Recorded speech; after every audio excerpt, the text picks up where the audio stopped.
அதிமுகவில் ஏற்பட்டுள்ள பிளவை தொடர்ந்து சட்டப்படி அந்த கட்சியின் உறுப்பினர்கள் யார் யார் என்ற கேள்வி எழுந்திருக்கிறது. இந்திய அரசியலில் ஒரு கட்சியில் பிளவு ஏற்படும்போது தகுதி நீக்கத்திலிருந்து தப்பிக்க மொத்த எம்எல்ஏக்களில் 2/3 பங்கு உறுப்பினர்கள் ஒன்றாக பிரிய வேண்டும். தற்போதைய நிலையில் அதிமுகவுக்கு மொத்தம் 47 எம்எல்ஏக்கள் உள்ளனர். சட்டப்படி தகுதி நீக்கத்திலிருந்து தப்பிக்க 32 பேரின் ஆதரவு தேவை. ஆனால் வேலுமணி தரப்பிடம் 25 பேர் மட்டுமே உள்ளனர். இது தேவையான எண்ணிக்கையை விட 7 குறைவாகும்.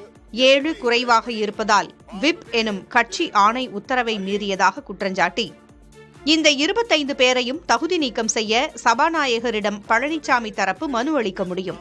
இந்த விவகாரத்தில் சபாநாயகர் எடுக்கும் முடிவே இறுதியானது.